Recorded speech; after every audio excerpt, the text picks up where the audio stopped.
डालनी चाहिए कच्चे तेल के प्राइसेस पे, क्योंकि यहाँ पर वॉल्टिलिटी जारी है और कल के उछाल के बाद यहाँ पर कल शाम में मुनाफा वसूली फिर से लौटती हुई नजर आई और 91 का हाई छूने के बाद अब 90 के नीचे के कारोबार। किशोर, कैसे देखते हैं आप क्रूड ऑयल प्राइसेस को, क्योंकि कुछ डी एस्केलेशन शायद यहाँ पर इजराइल हमास के बीच में नजर आया है जिसका इम्पैक्ट प्राइसेस पे है?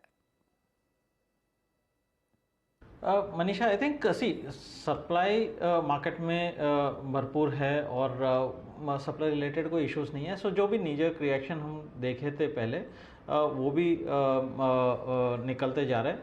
एंड जैसा आपने बोला है कि कुछ ना कुछ डी एस्केलेशन हो सकता है। I think president Biden is travelling there, तो प्रॉबेबली यहाँ पे market is coming back to original levels. So यहाँ पे फिलहाल के लिए तो वीकनेस जारी रहना चाहिए। डाउन साइड में 7100 तक आपको डाउन साइड मिल सकता है। तो मैं इंट्राडे में भी 7300 का जो पुट ऑप्शन है वो अराउंड 80 रुपये के आसपास अवेलेबल है। वो खरीदारी करने का सलाह दूंगा और 50 रुपये का स्टॉप लॉस मेंटेन कर सकते हैं। एंड 140-150 रुपीज़ तक भी जा सकता है 7300 का पुट ऑप्शन। ऑलराइट, तो ऑप्शंस में यहाँ पर कारोबार करने की सजेशन है।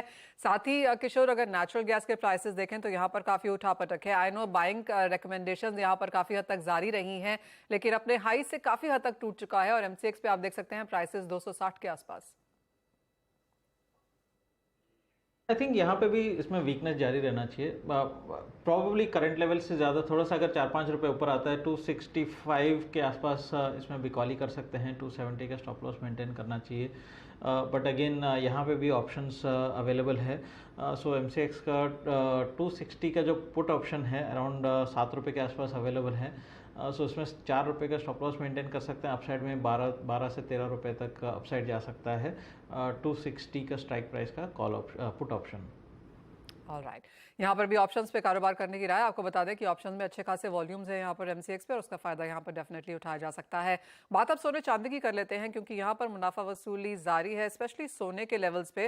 1900 के ऊपर के लेवल्स ऑफकोर्स यहाँ पर बरकरार हैं, लेकिन किशोर, जिस तरह की तेजी यहाँ पर आते हुए देखी है, कुछ मुनाफा वसूली की नियर टर्म में राय देंगे या आपको लगता है कि हर डिप्स पे खरीदारी अभी भी करनी चाहिए?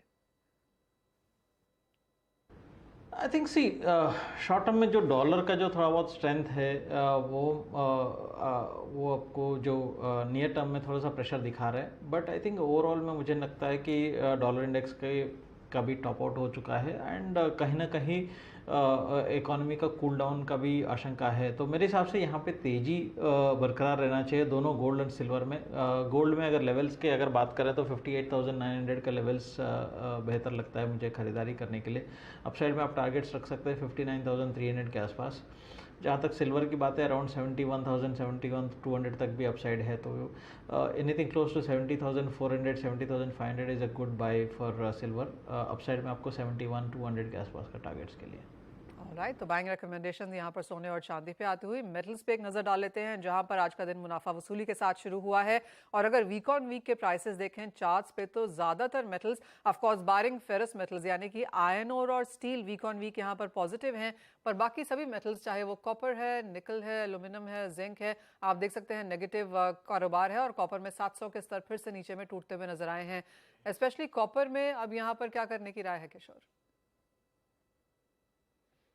सो थोड़ा बहुत सी यहाँ पे क्या है कि थोड़ा बहुत जो अगेन डॉलर का स्ट्रेंथ की वजह से हल्का सा वीकनेस देख रहे हैं। एंड देन मिडल ईस्ट का टेंशन्स को लेकर भी थोड़ा बहुत कंसर्न है। चाइना जो अनरॉड कॉपर का इंपोर्ट्स थोड़ा सा वीक है, but I think domestic production उनका काफ़ी अच्छा है। So I am not seeing a structural weakness यहाँ पे, but I think short term में एक बार कॉपर में थोड़ा वीकनेस देख सकते हैं। 700 के आसपास इसमें बिकवाली करके चल सकते हैं। डाउन साइड में आपको 692 693 के आसपास हो सकता है। But it's not a structural weakness, but हल्का सा मुनाफा वसूली हो सकता है। So short term sell but not a long term cell.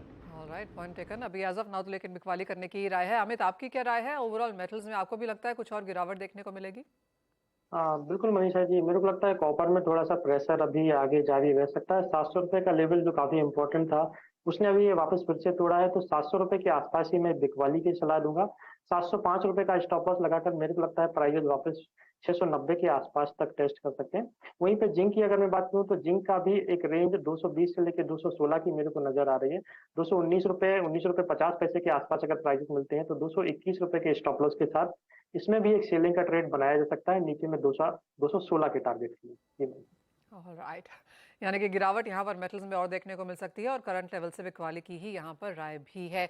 एक ब्रेक के लिए रुकते हैं। किशोर, बहुत शुक्रिया आपका साथ जोड़ने के लिए और उन तमाम कमोडिटीज पर स्ट्रैटेजीज के लिए। जब लौटेंगे तो बात करेंगे यहाँ पर IMD से कि आगे जाकर किस तरह की मौसम की सिचुएशन यहाँ पर बन सकती है और बात करेंगे एग्रो कमोडिटीज के स्ट्रैटेजीज की।